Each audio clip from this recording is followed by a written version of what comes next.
In the heart of Accra, the bustling capital of Ghana, a bold vision took shape, one that would blend African elegance with world-class hospitality. But building African Regent was no easy feat. In this rare, no-holds-barred conversation, John Kufuor shares the hurdles, the hard truths, and the moments of vulnerability behind creating a hotel that for 17 years has stood as a symbol of African pride. This is African Regent. This is John Kufuor, and this episode of Seed Diaries tells his remarkable story.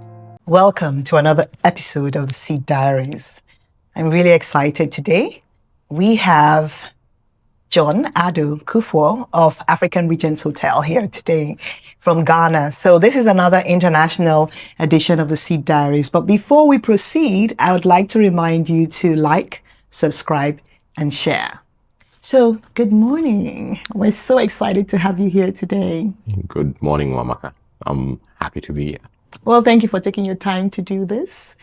I'm really excited. I'd like to know, and I'm sure my viewers too, to know more about African Regent Hotel. I've been there, I've eaten there.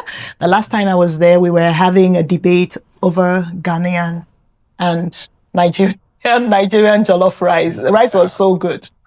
Yeah. Well, of course, Ghanaian jollof rice is always better. It's got a different taste, special, and it's better at the African region.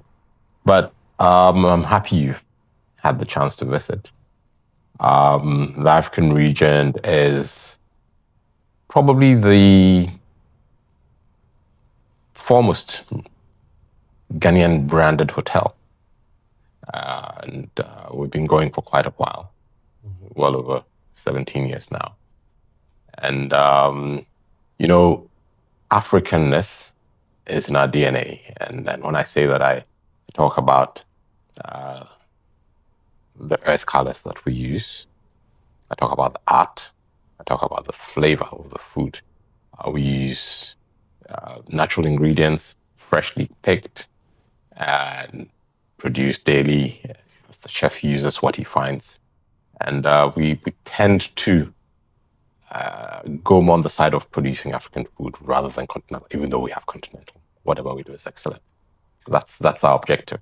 So tell me, from TWC, finance world, to hotels, how did you make that shift? Okay, so my background is in accounting. I did a business studies degree in the UK, went into accounting, worked in telecoms for a while, did an MBA, then went into management consulting in the UK, Pricewaterhouse, and left to join Pricewaterhouse Africa. Okay. And I always had the sense that I was going to go into business, but I really didn't never think that I was going to go into hospitality in particular. And the opportunity sort of fell in our lap. And we I didn't even think I was really going to sort of make anything of it, but we pushed a bit, tried to find out what we could do with the building, then tried to sort of find the right financiers. And it seemed that every turn with a little bit of a push, we made a little bit of progress. And gradually it became a reality. So that is the way it came to us. I mean, I thought I was probably going to work in financial services, maybe go into insurance or something. But eventually we became a hotelier, and somehow I've enjoyed the journey. So let me get this straight.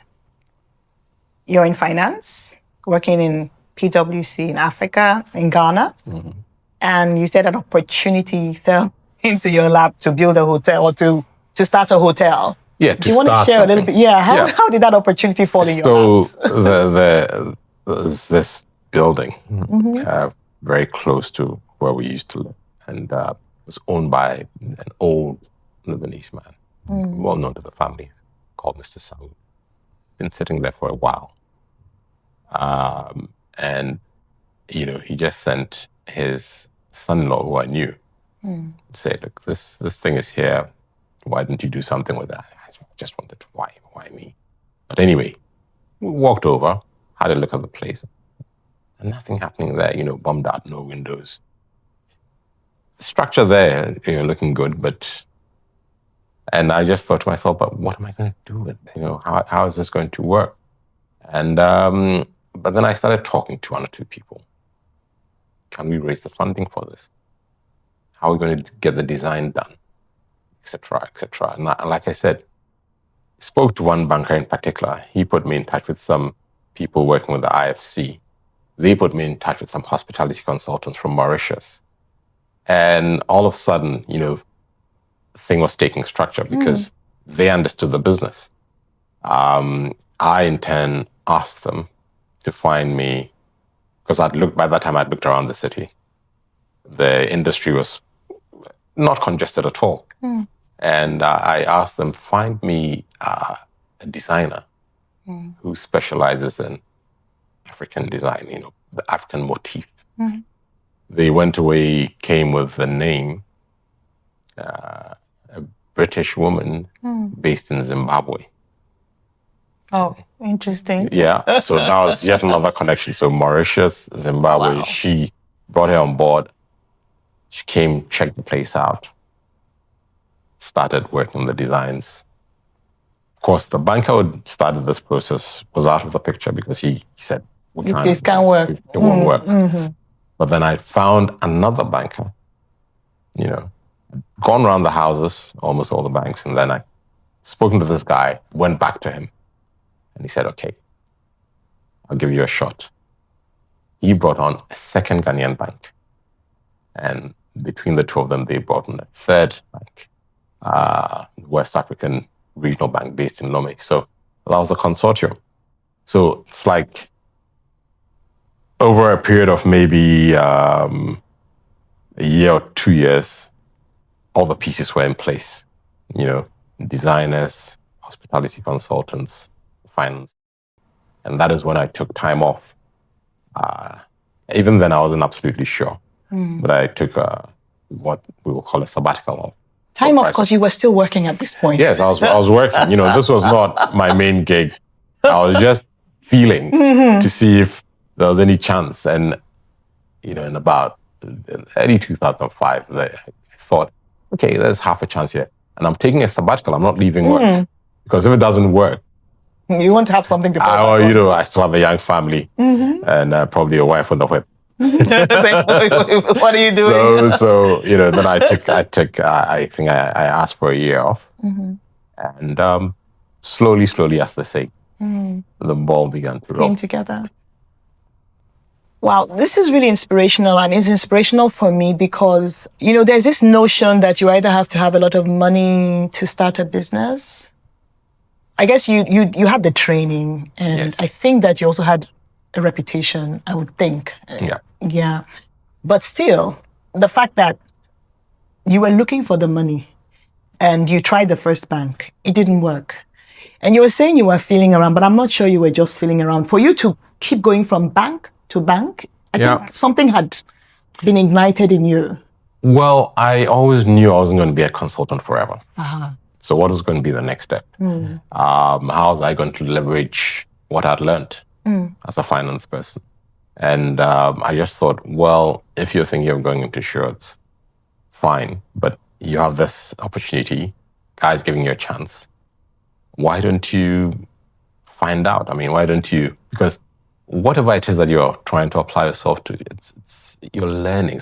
It's a series of making the right connections, thinking about processes, and so on and so forth. And that is what I was applying. Now, one of the things that you do learn as a consultant is the essence of putting the right team together. It's about reputation. You talked about reputation. You get the right people. I mean, if you win a job and you find out that you need a little bit more of, should I say, a different set of consultants that you don't have in your office, you comb the world for the right person. You bring them in, even if it means paying them all the money. You deliver on the job and maintain your reputation. And that way you get the next job. So I was just applying the principle.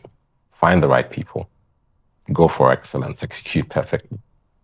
And once you've executed, the returns will follow. And That was my thinking. But yes, I did go around the houses, especially with the finance people. And once that door opened, we were there. I'm processing the elements that came together. So there was, your background and your training and timing, in that you knew that you wanted to do something else after management consulting. That's one. The second one was the connection. You knew someone who knew you that had an opportunity to provide, and I think trusted you as well. Yes, it is. So that connection and your reputation was the second thing. And then your willingness to take that chance, to act on the opportunity that availed itself, because you didn't have all the things that you needed. In fact, I didn't feel that I could. But, if you ask for the right advice and, you are willing to allow professionals to help, your chances of success are much greater than your chances of failure.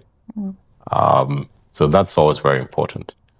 Once this banker introduced me to the guy at the IFC, and they put me to these consultants from Mauritius. I mean, they understood hotel operations, they understood hotel systems. And then I asked them, design is always very important. And they brought me somebody from Zimbabwe. The team was international. And it wasn't just any team. There were people who had the depth when it came to this particular type of industry. And that was always going to lead to a good product. So from my point of thinking, what was the worst case scenario? The worst case scenario is would deliver a perfect product if we found the funding.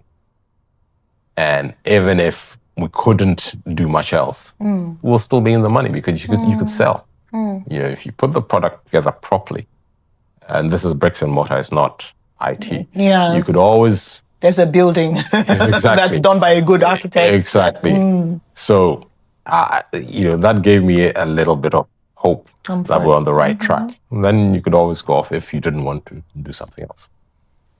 Wow, I'm just the paradigm shift. I'm thinking about the way you're reasoning, and interestingly, interviews we've had recently is about this global perspective where, the borders are not a limitation on one's dreams or ability to achieve things. The fact that you comb the world to get the best people for what you wanted to do, and not just the best, but contextually the best, in terms of you wanted someone who would do a design that was contextual, to Africa, because that was the core of what you wanted to do.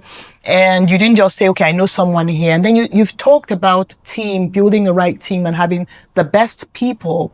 And Absolutely. I think it's something that we miss out a lot. So I'm learning a lot from this. Yeah, that's part of the training.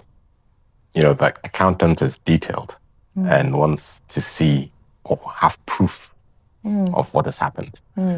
A consultant is looking to provide the best information. And that best information comes from putting the best team together, which we managed to get. Now, even before some of these decisions were made, I had to make a decision about whether we were going to bring in a brand. Like an international brand? Yes. Or you were going to set up your own brand? Set up our own brand. Okay. And, I just thought, well, I've been away from Ghana for a long time to Ghana. Pricewaterhouse then was headquartered in Kenya. And I just thought, why would I get an opportunity and then take all the risk, as in funding, building, etc., have a complete product, and then bring in a brand which had its own standards and was the same all over the place. Well, why not do something different? Because you always need a local flavor. And that is the Africanness coming through, not American, not European, not Asian, but African. And we didn't have anything of the sort. In fact, after all this time, we still don't have anybody that has the Africanness in their DNA like we do. And that's how I came to that decision. So then I'd made the decision that we're going to be a local brand. It's simple. And we went down that line. Wow, that's awesome. So you got the money, the funding? Eventually. You know, the Ghanaian banks had committed. That is in 2004. And one had helped us to leverage to buy the property. But then there was all the project financing to do. Now, the third bank, which is the West African Regional Bank, based in Lomé in Togo, had agreed to look at our project. We'd been to visit, you know, a business plan, et cetera, et cetera. But then they were going to have their board meeting all the way in August. So and when was this? August in 2005. I mean, and what period? Where were you? What month was this then? So I had left work sort of December, January 2000. Oh, you had gone and quit. I hadn't quit, but I'd taken the sabbatical. So I was, and then we were waiting, and you know, there was some controversies, and these people were meeting in August. So then the Ghanaian bank stalled. They met. I mean, the business plan that we were using was, you know, with the help of these people from Mauritius. So it was a good plan. Cost us a bit, but it was worth. It was worth the money. Yeah, we'd spent on it.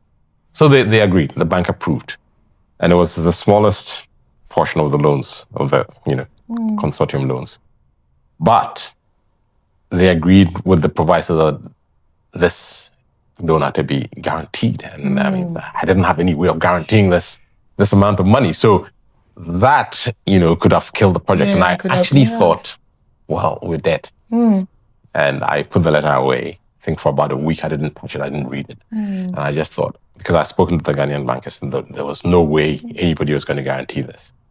It's piling on too much risk. Yeah. And funny enough, there was a company also, international company also located in Lomé. There was some sort of insurance conference. And someone from the Ghanaian insurance industry, whom I found out about much, much later, was attending this conference. He got there, papers were being passed around, and this was our loan document, which needed a guarantee. So somebody from Fungari, which is this company based in Lomé, asked this Ghanaian insurer, who are these people? Are they worth guaranteeing? And this person, who had nothing at all to do with that project, just said, oh yes, go ahead and guarantee. Wow. So I'd sort of slowly given up. Yes. And I was just thinking, well, come January or December, I'm going to go back to work. Slink back to work. And lo and behold, we got a letter from Fungari. Who are these? Wow. Giving you a guarantee. Back in business. Oh. Taps are open. The money's coming back in. The project is happening. And that was another open door. We walked through it. And here we are, as they say. Wow. Many times we talk ourselves out of things, and you just never know unless you try it. Yes. I mean, I just thought, no, too many issues. This thing ain't going to work. Too much risk. Biting on more than you can chew. But once that came through, we're in business. And then the project team was working. Right, connections were being made in terms of procurement, in terms of design. Did you have any opposition or reservations from friends, family, or they all felt this was a great thing? Or some just thought, this is 109 room hotel. For your first project, that's very gutsy. So you're in deep, tune of $8-9 million in debt. And I remember one of my friends just saying, "It's just too big." And you've not run a hotel before? No, I've not run a hotel before. Not run a business before. Just have knowledge of consulting. And then another person said, well, you're probably adding more value to the system than you'd be adding as a consultant. Which is a very good way of looking at it, because you're employing people, you're paying taxes. With consultant, you're leveraging knowledge, which is good.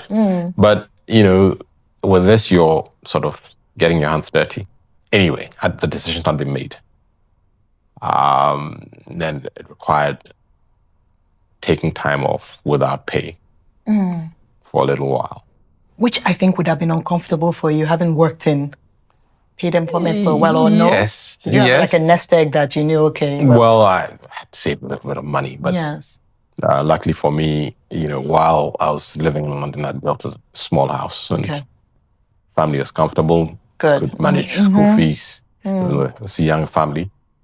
And we're on our way. And I just thought, well, worst case scenario. What is the worst case scenario? Can I live with it? And I just knew that if the team was right and the job was done properly, we could walk away without a huge loss. That was always important to me. So we managed to do it, and eventually we opened, and I think we met the mark. And the rest is history. Well, the rest is history, but that was the first bit of it. The first few years were good. Competition was not overly tough. Yes. Even though there was competition, but the industry was different. And our bankers were very happy with us. Again, the training kicked in. Payments were on time. The reputation was solid. In fact, about 9 months into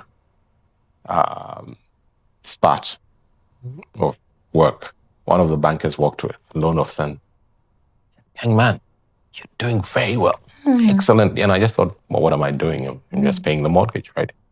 And he said, "No, but many people, they don't do that." Do it. And but there I was, just ticking the boxes. And literally, we had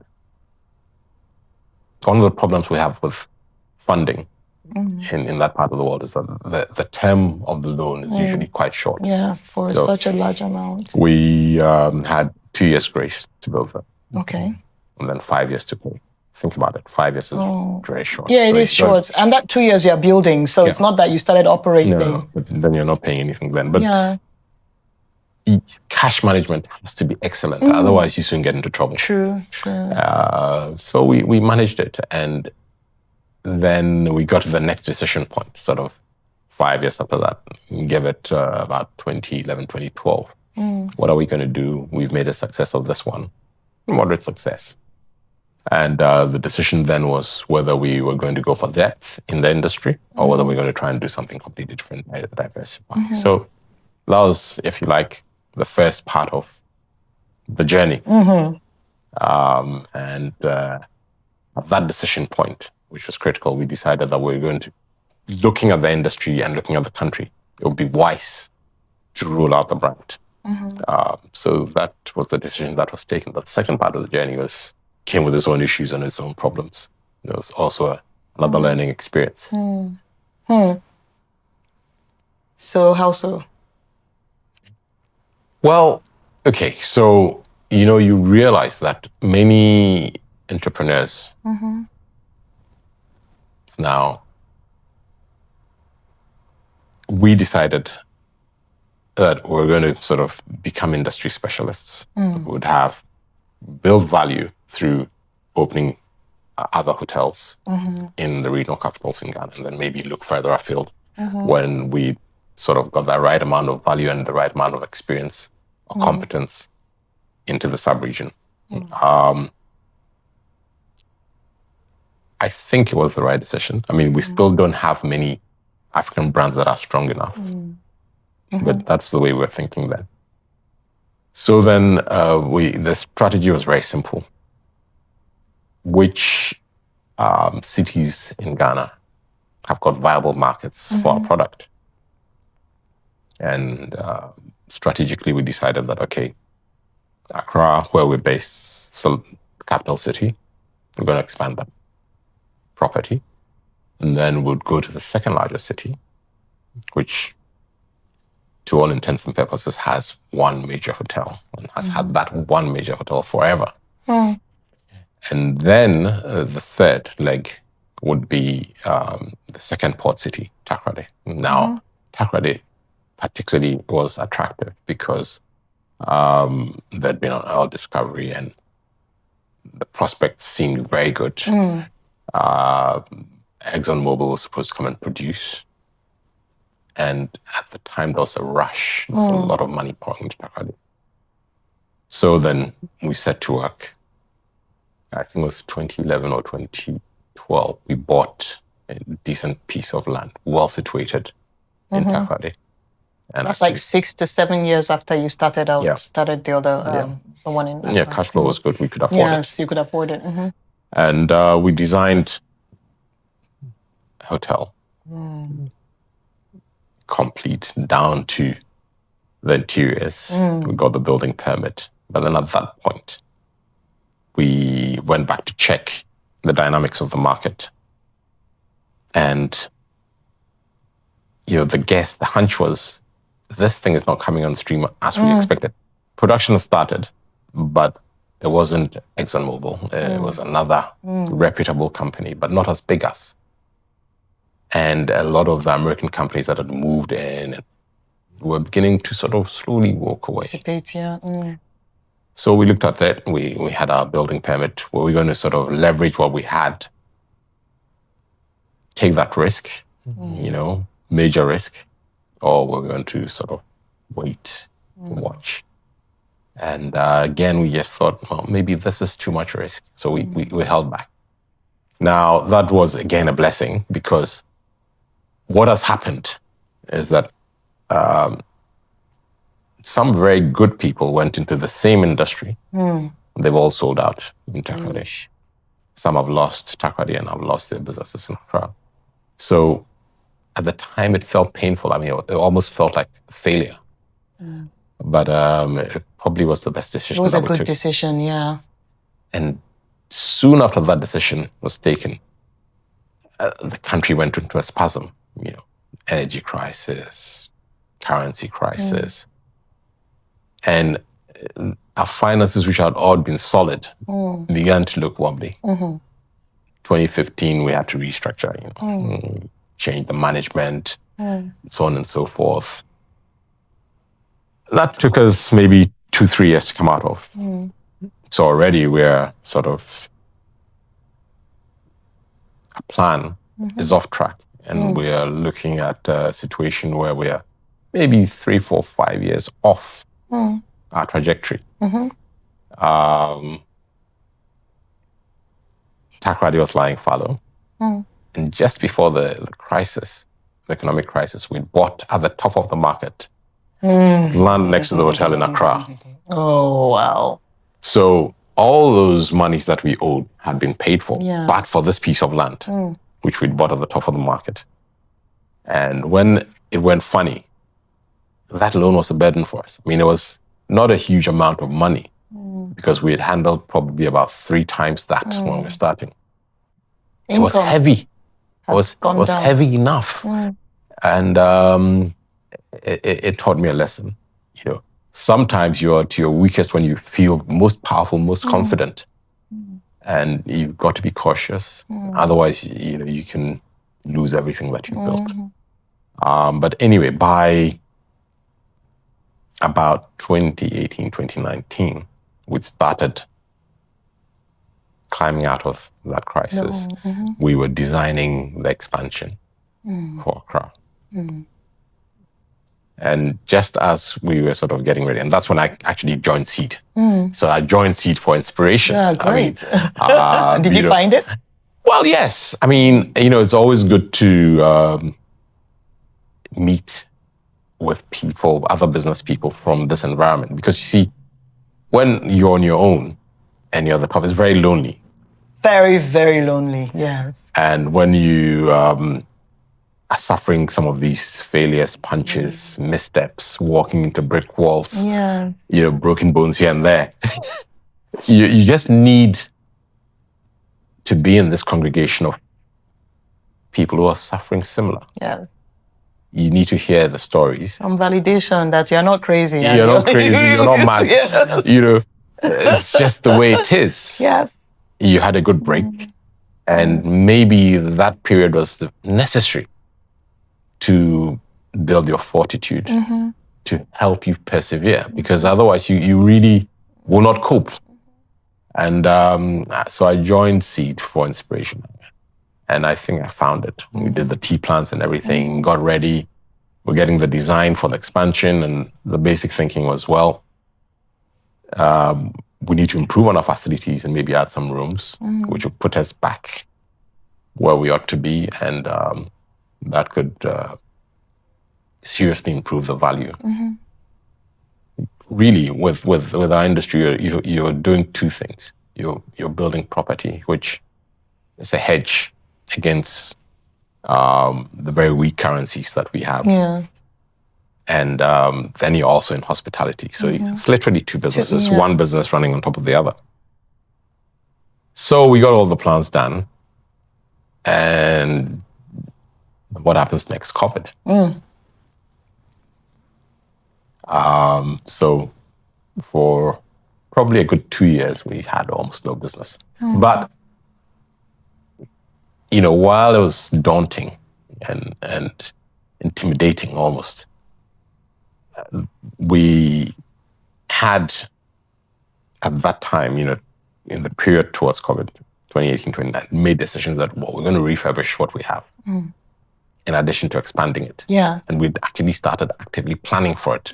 So we had a lot of equipment ready, The first thing that we decided to do was to change all the guest bathrooms from bath sets to showers and all of that sort of stuff.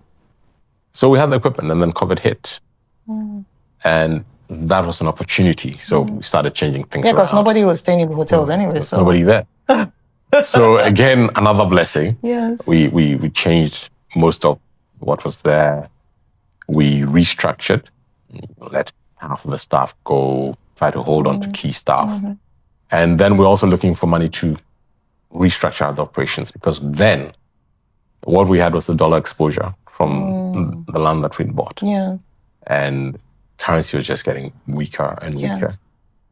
In 2022, we finally found the right type of funding. Great. We're able to flip from dollar denominated to CD. To CD. And again, fantastic move at the right time.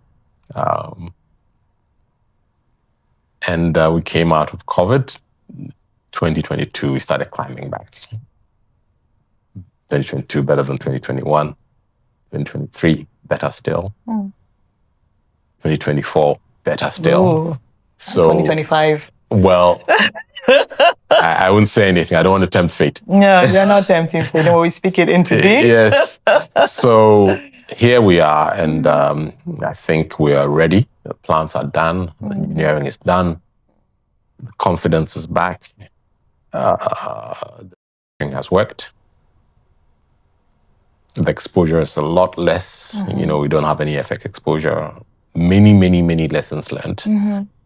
And we're looking now for a different set of funding to do the expansion. And if we can, that'll be great. Excellent.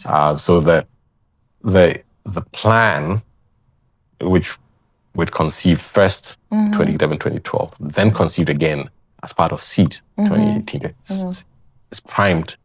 You're Takoradi. Well, not to Takoradi. Takoradi, if we can sell Takoradi, we'll go into the expansion. Okay. But to expand. Okay. And then maybe to do 2 more is feasible if we can find the right partnerships and we can create the right value. And we're still in the game. But it's been a process.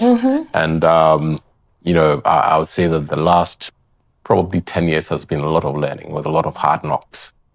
But very worthwhile. Because there's no way around it. The only way is through. Absolutely. Absolutely. But when you're going through it, it's painful. Yeah. But what I keep finding is that there are always people who are willing to support. There are a lot of people saying naysayers. Yes. But why are you doing this? Why don't you just sell it and, walk away with a little bit of money? Why don't you Why don't you do that? There's a lot of distraction, a lot of noise. But then you always find that one person or that little group who's saying, but this is possible. Oh, you really have been able to do this. It's fantastic. I mean, when we're coming out of COVID, you come to the hotel and nobody there. Yeah. So we found these bankers, a young banker, and a very smart chap. And somehow he just believed in what I was telling him. And we kept arguing about figures and what was possible, what was not possible. There were some schemes, talking for about a year. And then what we're talking came together. We were able to sort of change things around, and we just haven't looked back for the last 3 years. So it's possible, but you've got to persevere. And what I'll say about entrepreneurship is that, once you have a project, an idea that you're pursuing, it may or may not be right, but you've got to be supremely confident in what you're trying to sell, in your vision, and at least you've got to go the full hog to try and make it work. And you give yourself half a chance, because the easiest thing to do when going gets really tough is to say, we're selling. Well, you're selling, but you're selling at the wrong time, or probably at a huge discount what you're worth. So you've got to understand what it is that you're worth, what you're up against, and whether you can actually surmount or find people who can help you surmount the issues, the problems, the challenges that you face. For what it's worth. That's my advice. That's great advice. Just processing this, because there are ups and downs, lots of downs actually.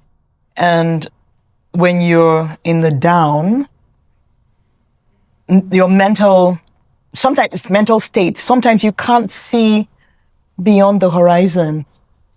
And somehow you have to keep coaching yourself or surround yourself with one or two people that will encourage you. And it's something, what you just talked about was the fact that, you've put so much in. And when you're down, that state is not actually a reflection. Absolutely. Of the value. I mean, you raised a very important point, your mental health. We went through a period where I couldn't see my way clear and I couldn't sleep. Tossing and turning, you wake up at 4 a.m. and you're just thinking, how are we going to get through this? It's impossible. You owe this money and this is not working. You've got not the right people in place. The economy looks bleak.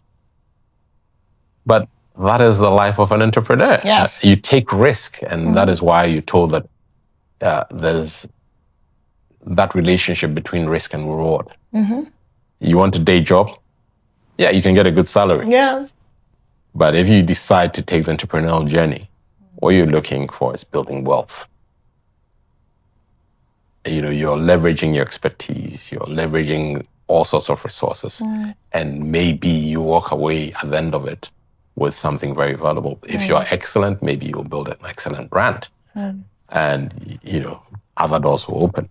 But the other thing is that, many a time when you're doing your calculations and you're projecting, you're thinking about yourself and how you're building things for you, but it's not about you, especially in this part of the world. What you're doing is that you're taking on younger resources, younger people, and you're providing them with opportunity, with direction. And you should expect, we told this again as part of Seed, you should expect to be building something for the long term. It's not a short-term play. Maybe back in 2012, I was thinking about, success after success. Everything was going to happen in a certain way, and maybe I was naive. It's a long-term play, and you should be expecting to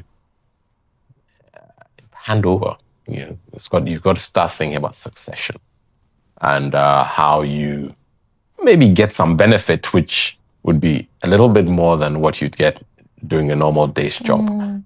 But it really is something for the long term. It's not for the short or medium term.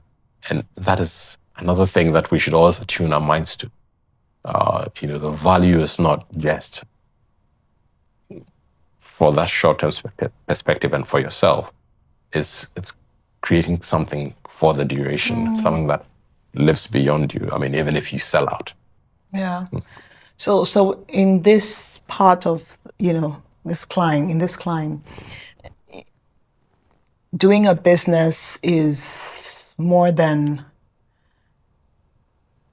something for yourself. You have a responsibility to almost like build an institution that is proof or testament to excellence. Absolutely. And staying power. Absolutely. And you have to remember that. So even in the way you're structuring things, the decisions that you're taking, one has to remember that. Yeah. You talked about succession, and I'm so glad you brought that up, because I was going to ask you, how are you thinking about that in African Regent? Well, I mean, the whole idea, it wasn't just Africanness was not just about design, etc. It was also about opportunity. Creating opportunity in the industry. And because at the time we started, there wasn't deep competence in hospitality management. I just thought, looking around, a lot of expats, etc. I just thought, well, open an opportunity to build a cohort of young Ghanaians or Africans who could come through. And to a large extent, we've done that. I mean, we still have and rely on foreign consultants. We still work with our friends from Mauritius, for instance. We send our people for training, etc. But people have come through, and now we don't have any expats. It's entirely Ghanaian managed. Oh, fantastic. Many have moved on to branded hotels and are managing departments, customer facing. Our exec chef started with us all those years ago. He's now number 1. He was, I think, number 3 or number 4 when we started, and so on and so forth. So we've created, or we've added value to people's lives. And yes, now I'm not there. My finger's not on the pulse. We've got an operations manager and a full complement of managers, frontline managers. Really, I mean, if I had to walk away, or if I had to step back completely, I should think that they'll be able to carry on.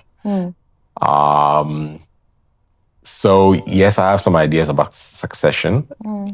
It's not formally put, but I'm sort of confident that at any given time we have 1 or 2 people in the frame who could probably, at the very least, manage the property. That's excellent. We take training seriously, and at the time of COVID, we found that there were probably about 40 or 50 staff would stay with us from the beginning. So the culture is embedded. Yes, it's right. I mean, it's paternalistic.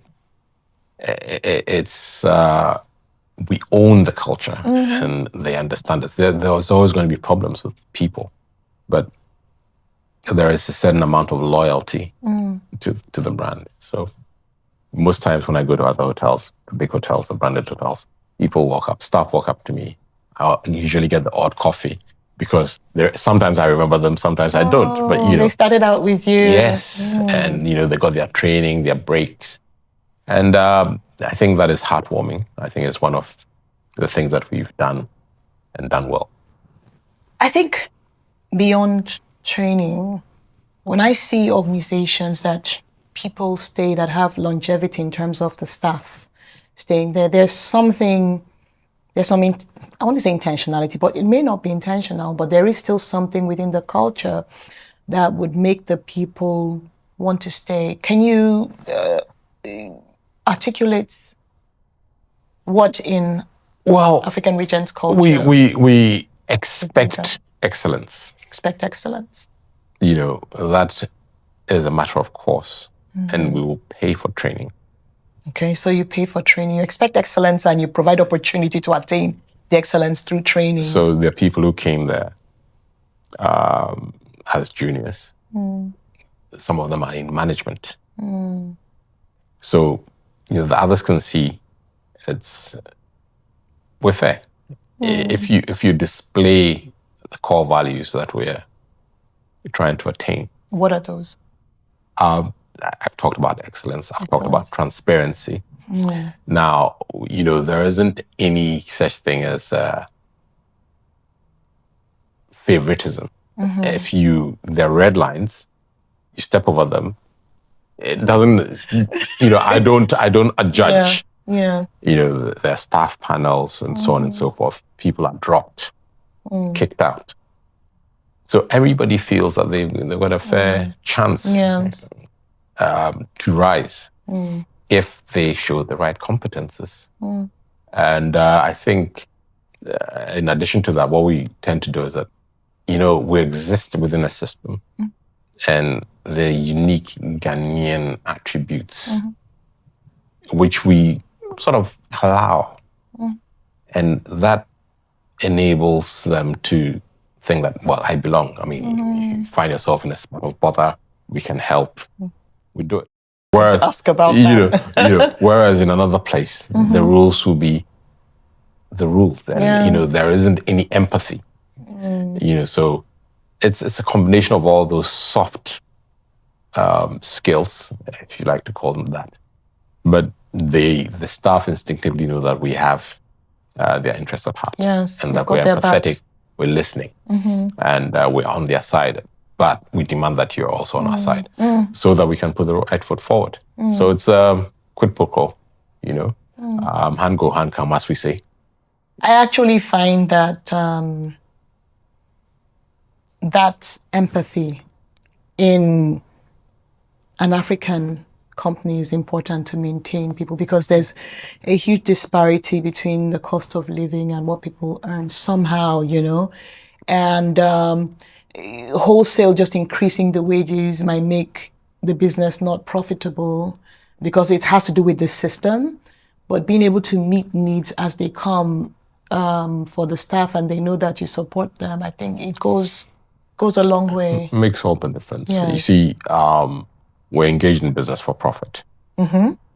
But once you start making the profit, you're paying taxes. True. Which is also, a function of what your expenses are. So it's all about resource allocation, right? There are performance indicators. So somebody will tell you that your staff cost should not be more than X% of your revenue or whatever. You have to be nuanced. Look at those, be within them, but also understand that you're working with people, human beings, lives. You got all these young people who joined you. Some of them have been there. They've gotten married, had 2 or 3 kids who come around. You know them. Yes. Yeah, almost like family. And you've got to make them feel that they're not just earning a wage or a salary. That when the chips are down, you are with them. And that sort of translates into a certain commitment on their path as well. Yeah. So, it's there are many parts to this thing. And people are extremely important. If you're going to create the right atmosphere, you're going to create the right face for the guest that is coming in. And you should never forget that that guest has an opportunity, a choice to make, either to come to you or to buy from some very well-endowed properties. So what is it that we're bringing to the table? Why should they come and see us? And when they start coming, and they also build relationships, they feel comfortable. And then you have them for life. You got the repeat guests. And the most important marketing that you can do is to have a satisfied guest. Yes. And it's your staff that interacts with those guests. And if they're not happy, It shows. It will show. And you soon find it on the platforms. It's not TripAdvisor, Booking.com or wherever else. And, by and large, we've been able to maintain a steady presence, despite the fact that the market has changed considerably since we started. When we started, marketing on the internet wasn't so prevalent. The online travel agents were not so powerful. Yeah. The platforms were still being formed. Now it's a completely different. Oh, yes. Everybody goes online, checks reviews before they... Well, not everybody, but most people. Well, I do it. I do. So, you should expect it. The game has changed. There's systems all over the place. We have support systems here in South Africa. We have people who work with in London. It's not just about sitting in Accra and feeling comfortable anymore, And as the market changes, you change. Yes. But the product, the quality of the product, it's not just physical product. That's the building, etc. It's about the warmness, that what the guest feels and sees when they come. I'm inspired by your courage, the self-belief. I'm not so sure about the self-belief. Well, just be borrowing how many $1 million? You have to believe that. You know that I can make this happen. I mean, well, I thought could, and I still believe that we have a lot to offer. Yeah, I mean, you have to root for yourself. If you don't root for yourself, who will? Like you said, you have to be comfortable. You have to be confident. You said that. Yeah. If you're trying to sell something, you have to be confident that you can make it happen. But at the same time, you also have to be humble. Yes. That you might have taken the wrong turn. Yes. And that, you using other people's money. Yes. And you're going to be ethical about it. Yes. And actually deliver some value to them, at least what is due them. If in the worst event, everything goes wrong. So there's always... You took a calculated risk. Yeah, it's a calculated risk. Yes, but checked. You've got to be... That I'll say, I mean, to take on all those risks with your bankers, with your family, with your staff. Yes. You better get your mind set properly. Yes, to deliver. And at the same time, you better be humble enough to say that, okay, maybe I didn't do it the right way. So get the right people in the team. Take the right advice. Don't bite more than you can chew. And just work hard and pray hard. Even if you're a nervous person, you've got to put that nervousness aside, or call it timidness or whatever, or lack of confidence, and go at it in such a way that the person thinks, I can see something there. You may or may not have what it takes, but it's part of the game. It's part of the toolbox that you need to present to be convincing, to be let through the next door, or to jump through the next hoop. And it's something that everybody who joins Seed, or for that matter, is starting on an entrepreneurial journey, has to do. You've got to allow yourself to be questioned. Yes. It may be your partner, it may be your friend, it may be your banker, it may be your consultant, but you've got to listen. Which is the humility you talk about. Yeah, the humility. But then at the same time, you've also got to be able to say, oh, yes, I hear what you're saying, but I'm going down this line because this is my calculation, or this is my hunch. And you've got to be able to live with the consequences. Yeah, I see humility as having an accurate assessment of your abilities. You don't think of yourself more highly and not too low, not too lowly. Either ways, it could be dangerous. So people think that humility is thinking very lowly of yourself. No. You've got to be confident, but not overconfident. Yeah, and when the going gets tough, you've got to be able to find that balance. Are you going to stay in the red for another year, 2 years, and suffer the consequences, which might be very positive? Or are you going to let go and lose whatever it is the upside could be? So, that is the life that we've chosen to live. So looking back,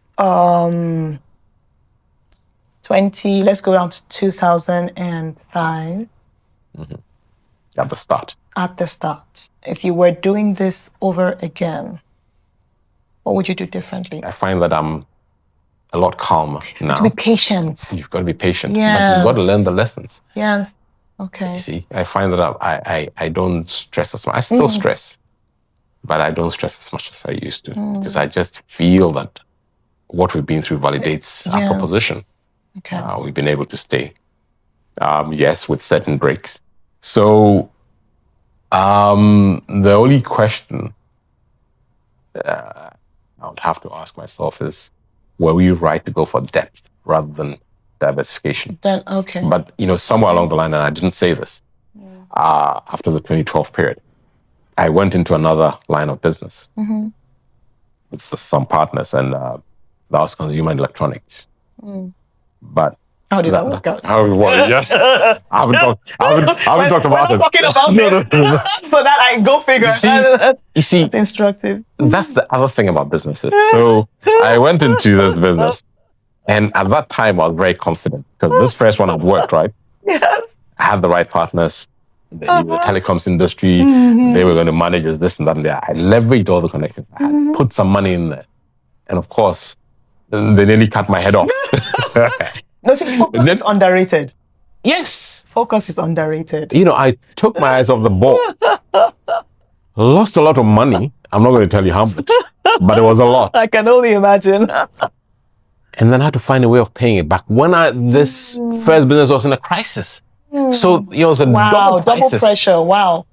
And, for a long time, I was walking around looking normal, but underneath the surface. There's nothing there, and it's all part of the journey. Yeah. Now you know better. I know better. I know to demand serious accountability. And I'm not saying that I wouldn't do different things, but I know that I would sort of demand a lot more. You know how to do it. I know how to do it. So, I don't think the moves I made were wrong. But, every time, every period, every set of circumstances presents its own challenges. And I think for the entrepreneur, you have a toolbox. And you should know what type of tools to apply when, what sort of thinking, situation. And so on and so forth. But you should expect some hard knocks. Just put your helmet on. Wow. Oh, this is just, it's incredible. I've learned so much. And one of the key takeaways for me is patience. To be patient with yourself and with the experience that you're going through. When, as entrepreneurs, when we sit down, we make a plan, we envision something, there's a lot of it that has to do with what we can do and what we will do. But there's also a lot that is out of our control. And when those things don't line up, trying to push it through and ram it through could be a mistake. It could even cost your health. Learning, no matter how difficult things are for you now, wherever you find yourself in your entrepreneurial journey, to be patient and forgiving of yourself. You don't want to be in la la land. You want to be able to be introspective enough to say, okay, I could have done this differently, and take the learnings, but don't beat yourself up too hard. And also not to be ashamed. You're saying your plan is 10 years behind, and that could be a source of agony for some, because they feel like, I said this and it was meant to be this, but it's not happening that way. But that patience to say, you know what, it's fine. It's still valid. It'll come in time, and just keep going, because if your mental state is not okay, it's kind of hard to run a business. Yeah, and if you cut loose too quickly, you may be giving the value that you've created to someone else. You're just on the precipice, and then yeah. Excellent. Wow. Thank you. Thank you so much. Thank you so much for sharing.